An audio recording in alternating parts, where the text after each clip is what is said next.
இந்த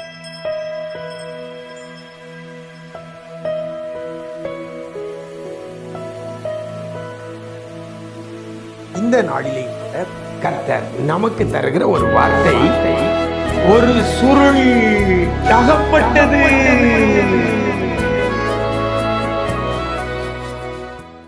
கிறிஸ்துவில் பிரியமானவர்களே, ஆண்டவரும் இரட்சகருமாகிய இயேசு கிறிஸ்துவின் ஈடு இணையற்ற நாமத்தில் உங்களுக்கு அன்பின் வாழ்த்துக்கள். நல்லா இருக்கிறீங்களா? எல்லாரும் ஆண்டவர் கிருபையில் சூப்பராக இருப்பீங்கன்னு கர்த்தருக்குள் நம்புகிறேன். இந்த நாளிலேயும் கூட இந்த விசேஷித்த வார்த்தை நிகழ்ச்சி உங்களுக்கு ஆசீர்வாதமாக இருக்கிறதை நினைத்து மனதார ஆண்டவரை துதிக்கிறேன். இன்றைக்கும் வேதத்திலிருந்து ஒரு வசனத்தை உங்கள் முன்னால் நான் வைக்கப் போகிறேன். வேதத்தில் எஸ்ராவின் புஸ்தகம் 6ஆம் அதிகாரம் 2ஆம் வசனத்தில் ஒரு காரியம் சொல்லப்பட்டிருக்கிறது. எஸ்ரா 6ஆம் அதிகாரம் 2ஆம் வசனத்தில் ஒரு காரியம் சொல்லப்பட்டிருக்கிறது. ஒரு சுருள் அகப்பட்டது என்று வேதம் சொல்லுகிறது. ஒரு சுருள் அகப்பட்டது. இது முன்னால் உள்ள வசனத்தையும் பின்னால் உள்ள வசனத்தையும் தொடர்ந்து நீங்கள் வாசித்து பாருங்கள், முழு அர்த்தம் உங்களுக்கு தெரியும். தேவாலயம் கட்டப்படுகிற விஷயத்தை குறித்து எழுதப்பட்ட சுருள் அகப்பட்டது என்று வேதம் சொல்லுகிறது. அதற்கு என்னென்ன காரியங்கள் செய்யப்பட வேண்டும், எப்படி எப்படி செய்ய வேண்டும், அதற்கான பணம் எங்கிருந்து வர வேண்டும் என்கிற முழு விவரமும் அதில் சொல்லப்பட்டிருக்கிறது. இவ்வளவு விவரங்கள் அடங்கிய சுருள் அகப்படாமல் இருக்குமேயானால் அந்த காரியம் நடந்திருக்காது. அந்த காரியம் செய்வதற்கான எல்லா வரைமுறைகள், சட்ட திட்டங்கள், எப்படி எப்படி செய்யணுங்கிற இந்த திட்டங்கள், பிளான் எல்லாம் அதில் இருக்கிறது. அது அகப்படாத பட்சத்தில் அதன்படி நடந்திருக்காது. அப்படியானால் அது அகப்பட்டது. எழுதப்பட்டிருக்கிற சுருள் அகப்பட்டது. அந்த சுருள் எப்படி அகப்பட்டது? அந்த 6ஆம் வசனத்தில் சொல்லப்படுகிறது. அந்த பாபிலோன் கஜானாவில் உள்ள தஸ்திர அறையை சோதிக்கும் பொழுது சுருள் அகப்பட்டது. எனக்கு அருமையான தேவஜனமே, இன்றைக்கு நான் உங்களுக்கு சொல்லுகிறேன், உங்களுக்காக எழுதப்பட்ட சுருள், உங்களுக்காக எழுதப்பட்ட சுருள், நீங்கள் உங்கள் எதிர்கால திட்டங்கள், கர்த்தர் உங்களுக்காக செய்ய இருக்கிற காரியங்கள் குறித்து எழுதப்பட்ட சுருள் இன்னைக்கு நீங்க அகப்பட்டது. இந்த சுருள் எங்க இருக்கிறதோ அதை திறக்க வைக்க என் தேவனாலே கூடும். ராஜாவினுடைய கஜானாவில் உள்ள தஸ்திர அறை உங்களுக்காக திறக்கப்பட்டு அது சோதிக்கப்பட்டு, அந்த சோதனை பண்ற நேரத்தில் அந்த சுருளை கர்த்தர் அகப்படும்படி செய்தார். எனக்கு அருமையான தேவஜனமே, என்ன செய்யறது, யாது செய்யறது, என்னுடைய எதிர்காலம் என்ன, எனக்கென்று கர்த்தர் வைத்திருக்கிற காரியம் என்ன, நான் இருக்கக்கூடிய சூழ்நிலை இப்படி இருக்கிறதே என்று சொல்லி கலங்கி கொண்டிருக்கிற தேவ பிள்ளையே, உங்களுக்காகவே இந்த வார்த்தை வருகிறது. உங்கள் எதிர்கால திட்டங்கள் இந்த கடந்து வருகிற இந்த சூழ்நிலையில், நெருக்கப்பட்டிருக்கிற சூழ்நிலையில், இந்த கண்ணீரும் கவலையோடு கூட நாளை கடந்து கொண்டிருக்கிற இந்த நாளில் உங்களுடைய அடுத்த காரியங்கள் என்ன, கர்த்தர் உங்களுக்கு என்ன திட்டம் வச்சிருக்கிறார் என்பது எழுதப்பட்ட சுருள் எங்க முடங்கி இருந்தாலும் சரி, இன்றைக்கு அந்த அறை திறக்கப்படுகிறது. அந்த அறை சோதிக்கப்படும் பொழுது அந்த சுருள் அகப்பட்டது. அன்றைக்கு எஸ்ராவுக்கு அந்த சுருள் அகப்பட்டது. இன்னைக்கு உங்களுக்கும் அகப்பட போகிறது.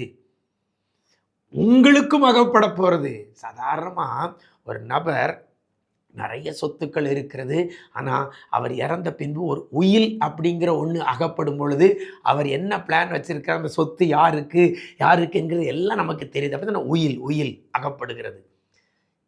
இந்த சுருளும் அதே போல தான் எழுதப்பட்ட சுருள். அந்த சுருள் இவ்வளவு நாளும் ராஜாவினுடைய கஜானாவில் தஸ்திர அறையில் இருந்தது. இதுவரைக்கும் அது யாருக்கும் தெரியாமல் இருந்தது. இன்றைக்கு அந்த அறை திறக்கப்படுகிறது, சோதிக்கப்படுகிறது, அந்த சுருள் அகப்பட்டது. இது போல இன்னைக்கு உங்களுக்கும் அந்த அறை திறக்கப்படுகிறது. அந்த அறை, அந்த தஸ்திர அறை இன்னைக்கு கர்த்தர் சோதிக்கும்படி அதை திறக்கிறார். உங்களுடைய திட்டங்கள், உங்களுக்காக கர்த்தர் வைத்திருக்கிற காரியங்கள், எழுதப்பட்டிருக்கிற, உங்களுக்காக எழுதப்பட்டிருக்கிற அந்த சுருள் இன்னைக்கு அகப்பட்டது. நீங்க கலங்காதங்க.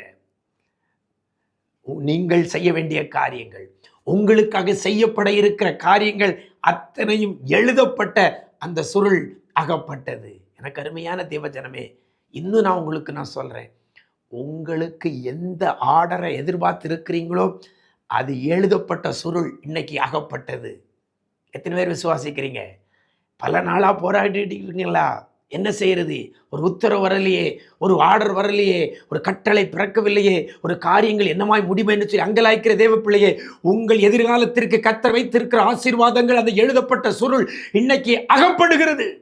நீங்க கலங்க வேண்டிய அவசியம். ஒரு ஆர்டர் கையில கிடைச்சிட்டா அதை வச்சு நம்ம என்னன்னாலும் செய்யலாம். அந்த உத்தரவு தான், அந்த எழுதப்பட்ட அந்த சுருள் அகப்பட்டது. தைரியமா இருங்க, ஆண்டவருக்கு நன்றி சொல்லுங்க. உங்களுக்காக கர்த்தர் திறக்க வேண்டியதை திறப்பார். நெடுநாளை அடைக்கப்பட்டு இருக்கிற அந்த தஸ்திர அறை திறக்கப்பட்டு அது சோதிக்கப்பட்டது போல உங்களுக்காகவும் கர்த்தர் திறப்பார். கவலைப்படாதங்க. எத்தனை பேர் அடைச்சி வச்சிருக்கட்டும், எத்தனை பேர் ஒழிச்சு வச்சிருக்கட்டும், அந்த காரியம் இன்னைக்கு அகப்படுகிறது. அந்த ஆசீர்வாதங்கள் எழுதப்பட்ட, அந்த சட்ட திட்டங்கள் எழுதப்பட்ட, உங்கள் எதிர்காலத்தை குறித்து கர்த்தர் எழுதி வைத்திருக்கிற அந்த காரியங்கள் இன்னைக்கு எழுதப்பட்ட சுருள் அகப்பட்டது. விசுவாசிங்க, ஆண்டவர் சமூகத்தில் நன்றி சொல்லுங்க. கர்த்தர் அதை அகப்பட பண்ணி இருக்கிறார். தைரியமா ஆண்டவர் சமூகத்தில் நன்றி சொல்லுங்க. கர்த்தர் பெரிய காரியங்களை செய்வார். இன்னைக்கு உங்களுக்காக அது அகப்பட்டதற்காக ஆண்டவருக்கு நன்றி சொல்லுங்க. நாம் ஜெபிக்கலாமா? நேசிக்கிற நல்ல பிதாவே, ஆசீர்வதிக்கப்பட்ட அந்த நல்ல நாளிலே சுருள் அகப்பட்டது என்ற வார்த்தை அநேக பிள்ளைகளுக்காக, என் ஆண்டவர் பிள்ளைகளுடைய எதிர்காலத்திற்காக, பிள்ளைகளுடைய சரீரமாகி இந்த ஆலயத்தின் காரியங்களுக்காக எழுதப்பட்டிருக்கிற அந்த காரியங்கள், ஆண்டவர் எழுதப்பட்டிருக்கிற அந்த சுருள் இன்றைக்கு அகப்பட்டதற்காக நன்றி செலுத்துகிறோம். முடங்கி கூனி குறுகி போய் இருந்த பிள்ளைகள் நிமிர்ந்து நிற்க, எழுந்து நிற்க, தைரியமாய் நிற்க கர்த்தர் அனுக்கிரகம் செய்ய போறதற்காக நன்றி செலுத்துகிறோம். பிள்ளைகளுக்கான உத்தரவுகள் பிறப்பிக்கப்பட்டு பிள்ளைகள் கையில் அது இன்னைக்கு கிடைக்கிறதற்காக நன்றி செலுத்துகிறோம். நன்மையானவைகள் நடக்கட்டும். ரத்த கோட்டைகளை மறைத்துக் கொள்ளுங்க. இந்த நாள் முழுவதும் தேவ பிரசன்னத்தில் மூடிக்கொள்ளுங்க. எங்க போனாலும் வந்தாலும் கர்த்தருடைய கிருபை பிள்ளைகளை தாங்கி வழி நடத்தட்டும் ஐயா. கிருபைகள் பெருகட்டும். மீட்பர் இயேசுவின் மூலம் ஜெபிக்கிறோம் நல்ல பிதாவே, ஆமென், ஆமென். பிரியமானவர்களே, உங்களுக்காக எழுதப்பட்ட சுருள் இன்னைக்கு அகப்பட்டது. இனி நீங்க கலங்க வேண்டிய அவசியம் இல்லை. கர்த்தர் செய்வதை யாரும் தடுக்க முடியாது. அப்படிப்பட்ட கிருபையை கர்த்தர் தருவாராங்க. God bless you.